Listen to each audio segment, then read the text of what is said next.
केंद्र सरकार लगातार रोड़ा अटका रही है, उनको तकलीफ परेशानी पहुंचा रही है, और जब उन्हें हर जगह से राहत मिलने का काम शुरू हो गया, जब वो बाहर आ जाते, ये केंद्र सरकार की जानकारी में होगा कि वो बाहर निकल आएंगे, वो निकल ना पाएं, जनता के बीच में ना पहुंच पाएं, सरकार ठीक से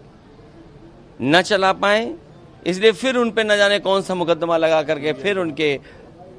उनको फंसा दिया गया। ये सीबीआई के लोग कोई पहली बार नहीं फंसा रहे लोगों को, ये लगातार फंसाते हैं लोगों को, और उनको फंसाते हैं जिनसे इन्हें खतरा है। सीबीआई का इस्तेमाल होना,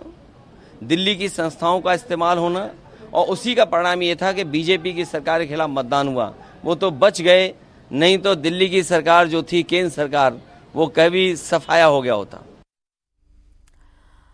अब देखिए, इस पे राजनीतिक आरोप प्रत्यारोप जरूर लगाए जा रहे हैं, इसमें राजनीति का एंगल भी सेट किया जा रहा है, लेकिन इन सब के बीच सीबीआई और ईडी सबूतों के आधार पर कार्रवाई कर रही है, ऐसा दावा दोनों ही एजेंसियों की तरफ से किया जा रहा है। अभी अतुल जरा बताइए, कोर्ट के अंदर क्या चल रहा है? अरविंद केजरीवाल जिन्हें दूसरे रूम में भेजा गया था, अभी उनकी हालत कैसी है, और क्या दोबारा सुनवाई शुरू अभी हो गई है या वक्त लगेगा? देखिए प्राची, सुनवाई जो है वो लगातार चल रही है, उसमें कोई रुकावट नहीं आई, क्योंकि अरविंद केजरीवाल कोर्ट रूम के अंदर थे, सुनीता केजरीवाल कोर्ट रूम के अंदर थी, संजय सिंह कोर्ट रूम में थे, और जब अरविंद केजरीवाल ने अदालत को यह बताया कि उनकी तबीयत जो है वो खराब हो रही है, उनको घबराहट हो रही है, उनका शुगर लेवल जो है वो लो जा रहा है, इसके बाद ही उन्हें अहमद कोर्ट ने अलाउ किया कि साथ में जो अहमद रूम है वहां पर उनको लेकर जाया जाए, और उनके पीछे पीछे सुनीता केजरीवाल जो है वो भी अहमद रूम में पहुंच जाती है, जहां पर उनको अकेले वहां पर रखा गया है। तो घबराहट की जिस तरीके से शिकायत की थी, उसके बाद भी जो राउस एवेन्यू कोर्ट है उसके अंदर लगातार सीबीआई जो है वो अपनी दलीलें रख रही है। कितने दिन का रिमांड मांगा जाए ये अभी देखना होगा, लेकिन सीबीआई का यह कहना है कि पूरे तरीके से जो शराब घोटाला है उसके मास्टरमाइंड अरविंद केजरीवाल थे। जिन अधिकारियों ने इनकी बात नहीं मानी उनको चेंज कर दिया गया, मनीष सिसोदिया ने उनको हटाया, एक का नाम राहुल सिंह था, और एक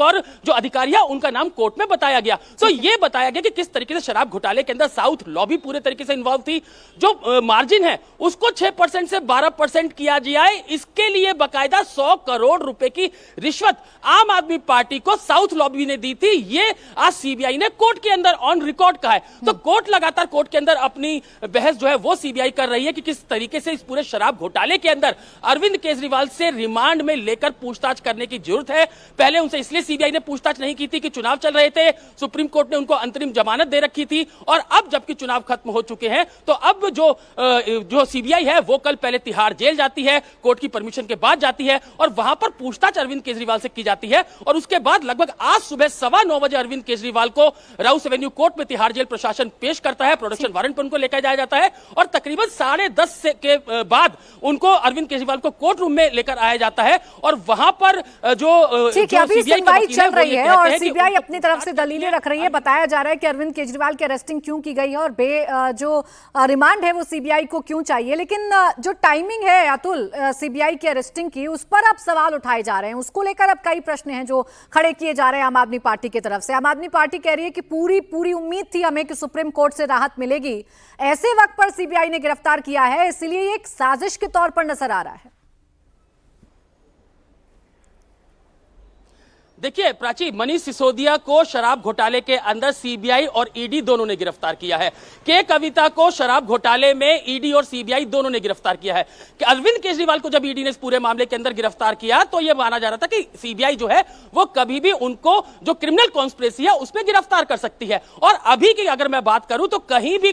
किसी भी कोर्ट के अंदर जो अरविंद केजरीवाल है उनकी बेल एप्लीकेशन पेंडिंग नहीं है। सुप्रीम कोर्ट में भी जो याचिका लगाई गई थी वो हाईकोर्ट ने जो स्टे निचली अदालत के फैसले पर दिया था उसके खिलाफ सुप्रीम कोर्ट में आम आदमी पार्टी जो अरविंद केजरीवाल है वो गए थे। सोमवार को यह सुनवाई हुई थी कोर्ट ने यह कहा कि पहले हाईकोर्ट का ऑर्डर आने दीजिए, हमें ऑर्डर देखने दीजिए, उसके बाद हम फैसला करेंगे। और आज जब सुप्रीम कोर्ट में ये लोग गए, जब अरविंद केजरीवाल गए, तो वहां पर अभिषेक मनु सिंघवी ने यह कहा कि जिस तरीके से हाईकोर्ट ने जो ऑर्डर दिया है उसमें लोअर कोर्ट के ऑर्डर में कई खामियां बताई गई हैं। दरअसल हाईकोर्ट ने कल यह बात कही थी कि क्या 45 पीएमएलए यानी 45 पीएमएलए में ठीक से दलीलें जो है वो कोर्ट ने नहीं सुनी, निचली अदालत ने नहीं सुनी, और जो डॉक्यूमेंट्स ईडी की तरफ से दिए गए थे, जो सबूत ईडी की तरफ से दिए गए थे, दस्तावेज ईडी की तरफ से दिए गए थे, दो बातें। एक बात तो ये कि अरविंद केजरीवाल की जमानत को लेकर अभी किसी भी कोर्ट में कोई याचिका नहीं लगाई गई है क्योंकि वापस ले ली गई है, और दूसरी बात यह है कि सीबीआई की एंट्री हो चुकी है। अरविंद केजरीवाल राउज एवेन्यू कोर्ट में है और उनकी रिमांड की मांग जो है वो सीबीआई की तरफ से की जा रही है।